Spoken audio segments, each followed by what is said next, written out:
ng Anak ng Poo. Anak ka ng poo! Opo, yung mga nakamamahaling sasakyan at mga de-escort pa. Opo. Kasasarap ng buhay.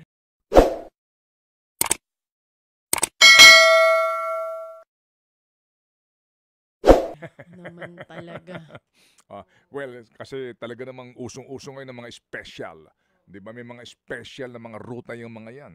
Ngayon daw usong-uso rin may special courts Oo. para dito po sa mga special people na pinagpala po sa kaban ng bayan. Oo, meron din pong special jail para sa kanila. Oo nga. Taray, no? Para lang silang mag-outing. Oo. Para naka-boarding house Oo lang. nga maayos ang itsura, hindi yung normal na itsura ng kulungan. Hindi, ikaw naman nag-level up na ngayon ang Quezon City Jail. Bakit? Hindi na yung dati daw na mga overcrowded. Patingin nga. Oo. Totoo ba? Yung dati. Oo. Kasi, Sana opo, merong Quezon City Jail Oo. na meron din sa Payatas yung daw bagong tayo. At ang sinasabi, mukhang limitado daw po yung dami ng bilanggo sa bawat kulungan. Oo, at ito ho daw yung mga bago. Yun ang sinasabi po ng DILG at ng BJMP. Bakit doon sila sa bago? Ba't hindi sila doon sa luma? Para makatikim, ha? Oo naman. Hindi magtatanda yung mga yan.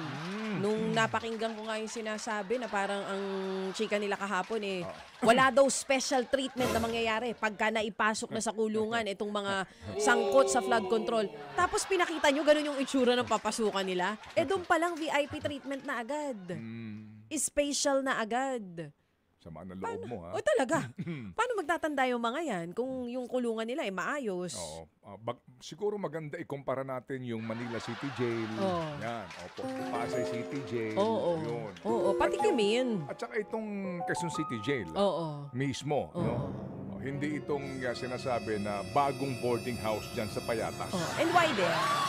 Diba parang Squid Game? Oo. Naalala mo yung Squid Game Oo na naman. kanilang Isa yan sa favorite tulugan? series ko Oo. Ganon, yung double deck na dikutsyon. Maayos. Oo. At pwede daw magdala ng pagkain. Doon sa Quezon City. Oh, Doon di sa ba bago. sabi pwede raw magdala ng pagkain? Monday, tama ba? Ayos Parang magmumukbang pa sila sa loob Oo. Siguro maganda tanungin natin yung mga nanggaling ng Bilibid kung gaano kahirap magpasok ng pagkain doon. Tsaka yung sitwasyon din nila. Hati-hatiran ng pagkain yung mahal mo sa buhay na nabilanggo doon. Oo, na mismo daw ho yung kokotongan ka. Hanggang ngayon, nangyayari pa rin para di maipasok umano. mo lang yung gusto mong ihatid na pagkain. And then, yung tulugan mo, uupahan mo. Yung pwesto sa sahig. Kasi nga wala ka nang matulugan. Sa mga nangyayari po ngayon sa ating pong bayang minamahal, ang tawag po ay Republika ng Pilipinas. Opo. Magandang balita. Saan pong issue? Anong issue? Dito po sa flood control scandal na ito, ang ating pong ombudsman ay nagsabi na sila po ngayon ay bumuo na po ng special team para nga po sa pagtutok sa mga kasong ito. As a matter of fact, siya daw po nakikipagpulong na sa Sandigan Bayan para po dito sa sinasabi daw po na pagkakaroon po, ang tingin ko dito, magkakaroon ng special court. No? Yan pong aking pagtansyaho na mangyayari dito. And that's very good. Opo, para ho talaga magkaroon ng focus kasi nga ang mga kababayan po natin ay naiinip, no? At naghihintay po ng konkretong aksyon ng mga sangay ng gobyerno na siya po naman dapat pong kumilos po sa skandalong ito. Ang sabi ng ombudsman, within the week daw po, meron nang masasampahan, right? Preliminary investigation. Yan. Ibig sabihin po, susuriin na po ang mga ebidensya sa mga sangkot dito. Hindi pa ho natin alam kung sino-sino ho ang sangkot maliban doon sa mga taga DPWH. Pero ang kagandahan po naman dito, uusad na po daw ito yung kanyang preliminary stage pa lamang. Tandaan natin hindi pwedeng madaliin din ng sobrang mamadali na kinalaunan po ay babasura lang po ng Sandigan Bayan yung kaso. Okay, ang Sandigan Bayan ngayon ay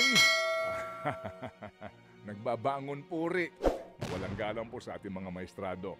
Yes. May sinasabi sila. Sinasabi nila dito, plano daw nila na paikliin po sa 120 days yung trial para sa corruption cases. Yan nga po yung nangyari doon sa 2026 deliberation pa rin ng, deliberation ng 2026 national budget. Yan nga po ang napag-usapan. So, good news din yun, pero titignan natin kung talagang mapapabilis. Pagka po nagawa na yung sinasabi nila na bagong rules ng Sandigan Bayan. Well, yung pong pagpapabilis,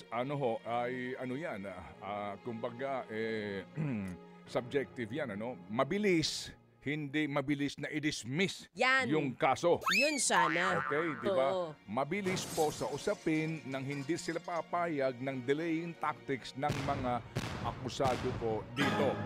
Okay, kasi nga po sa mga nagdaan, alam po naman nila yan na nagkaroon po ng mga dismissal dahil po sa napakabagal, napakatagal at yan po ang sinabi ng mga inakusahan, inordinate delay, kaya po na-dismiss pabor.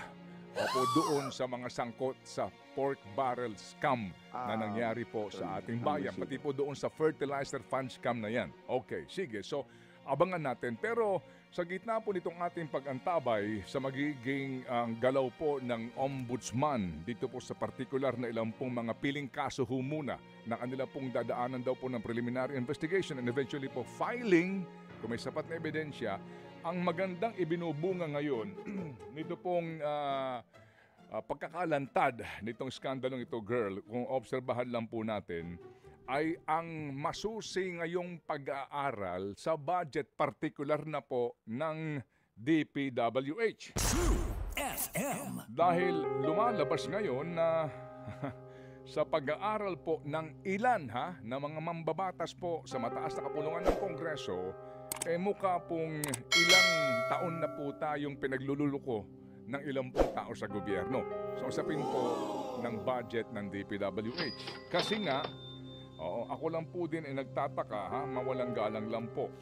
Ang miyembro ng Kongreso ngayon, baby girl, ay 318, no? Tama, 318. So kung 318 ang mga miyembro po ng mababang kapulungan ng Kongreso, ang bumoto daw po pabor dito po sa General Appropriations Bill, yung ating pambansang budget, ay 287. 12 po ang bumoto ng no at 2 yung nag-abstain. Okay. So assuming po na 287 ang yung pong bumoto ng yes dito, ang ating presumption dumaan sa kanila sa pagbusisihin nila yung budget ng DPWH, right? Opo. So kung dumaan sa kanila at binusisi po nila ito, ano nga ni na dito po sa pag-aaral ng ilang mga senador, lumalabas po mga kapatid na doon po sa kabuuang proposed budget ng DPWH, baka daw po ito matapyasan ng posibleng umabot sa 348 billion pesos. FM. Bakit ikapo ninyo? Dahil daw po sa sinasabing mga red flagged na mga infrastructure projects worth 271 billion and some 70 billion worth of projects na kung sinasabi daw po nila ay overpriced by 1,000%. Based on independent review by experts or engineers. At may binabanggit din daw po mga kapatid na yung pong inaprobahan ng lower house na budget ay meron daw pong 6,817 items na may problema po sa transparency and accountability issues. Meron din daw pong sinasabi na 4,566 na mga road projects, okay, ang questionable. Meron din pong 40 duplicated projects over 1 billion. Okay? And, sinasabi mga kapatid na mukha daw pong hindi sila papayag na ibigay yung hinihingi na kabuang budget ng DPWH. So, ang tanong ngayon, baby girl, is sa dinami-dami ng mga mamabata sa mababang kapulungan, paano nakalusot ito? Hindi po ba? So, in fairness, yung nasa tataas, medyo iilan lang yung naandoon. And let's give them the credit na inisa-isa po nila ito. mismo si Secretary Vince umaamin na hindi nga nila ito na isa-isa. So mga kapatid, ito lang po magandang subaybayan natin dito. Kung ang binabanggit po ng ilang mga senador na meron pong posible na mga 348 billion, o sabihin na po natin na 271 billion ang ibabawas sa budget ng DPWH, pwede bang wag nyo na itong ilaan sa alimampung paggagastusan ng gobyerno? Kasi yun din sinasabi ni Tito Sen. Yes. Baka daw po ito ang kauna-unahan sa kasaysayan ng Pilipinas na nag-propose ng 6.7 Trillion pesos. ang ehekutibo na hindi nila aaprubahan yung halagang yun bagkus ay Mas mababa. mababawasan daw po. Yan ang sinasabi. So abangan natin kasi baka naman po sa bandang dulo same pa rin ito. Pero ito ang magandang binungan nito, baby girl. Dahil nga tayong lahat, nakabantay dito, tayo pong lahat nang gigigil dito, mukha namang ginagampanan nila ngayon ang kanilang trabaho na busisiin. Kasi po, baby girl, ang listahan po ng mga proyekto ng DPWH ay 14,670 na mga proyekto. Ang halaga nito ay 566 billion pesos, subject nga nung errata na isinumite ng DPWH sa lower house. Remember, di ba sabi, ibabalik daw sa DPWH? Sabi, wag na, magkakaroon na lang ho ng pagbabago, errata. So ang bilang nito, 4,670. Ganon karami. Dami, isa-isa nila yun. At nakita mo naman yan, girl, di ba, kung gaano kaliliit. Oo, na para bang ayaw ipabasa sa'yo. Oo, aprubahan mo na lang. Oo. Ang tanong ko lang, bakit ngayon lang nila ginagawa yan? Anong ginawa nila nung huling taon, last year? Last Huwag year's natin budget? balikan yun kasi nga obvious ba? Oo. Di ba na may mga... Anong ginawa nila noon? May mga kasapakat daw. Bakit Daw. ngayon lang? Bakit ngayon nyo lang ginawa Kung hindi ginawa, trabaho kung nyo? hindi ginawa, sasabihin mo, sorry, hindi ginawa. nagtatanong lang naman. Ngayong ginawa, Eh sasabihin mo, bakit ngayon lang? Dapat ba mag-thank you ako na ginawa nila trabaho nila? Trabaho nila yan. Nagtatanong lang naman din. Trabaho nila yan. Magte-thank you ba tayo? Thank you. Okay, antayin natin kung magkano talaga final budget itong DPWH. Pero- Hindi na sila ang favorite ngayon? So, kung ganyan, baby girl, no, maliban po dito, sa sinasabi daw pong babawasan, opo, meron pa pong ibabawas daw na ilang porsyento sa bawat halaga ng proyekto. Sa presumption na ginawa itong budget na ito ng overpriced na po ng mga halaga. Okay? Sige, so kasi meron tayong mga balita. Sakto tayong papasok ng 6:30 in the morning sa ating News 5, girl? Pero let's all, appreciate itong mga pangyayaring ito. Kung ano po ang magandang binubunga ngayon, ang skandalong ito, ito po yun. Opo, ito na po yun. Sana nga, mga kapatid, sana nga, sa BICAM na dadaanan po nito, mangyari sinasabi nila na babawasan ang budget ng DPWH at magkatotoo ang sinasabi ni Tito Sen na baka nga daw po ito po ay hindi na gagamitin sa iba pang mga paggagastusan at kumbaga lalabas po na babawasan po yung ating na naman pong uutangin Thank you naman. para pondohan ang mga gastusin ng gobyerno. Kasi sinasabi mismo po ng Finance Department, mga kapatid, malaking bahagi ng ating gastusin ay inuutang ng gobyerno.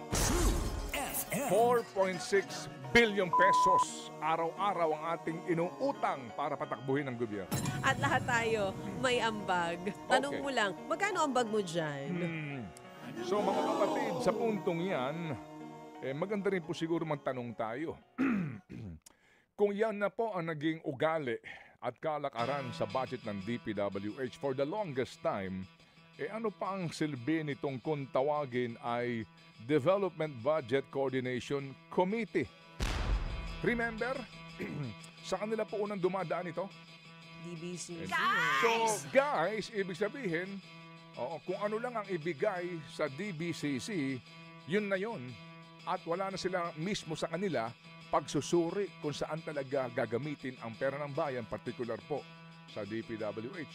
Doon sa DepEd, di pa ho tayo tapos doon sa 1,700 na target school buildings for this year, 22 lang ang natapos. FM. So siguro ho, maganda rito, magpaliwanag din ang DBM. Kasi Department of Budget and Management. As in, taga-imprinta lang kayo ng budget? Ganun ba yon? Talaga bang yun lang ang papel nyo rito? Pag nagsumiti na po sa DBCC ang isang kagawaran, wala na kayong gagawin na pag-check man lang dito bago ito, paaprubahan sa Presidente para maging NEP at maihatid sa Kongreso?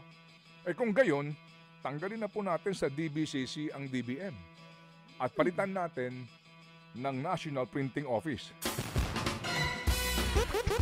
Think about it.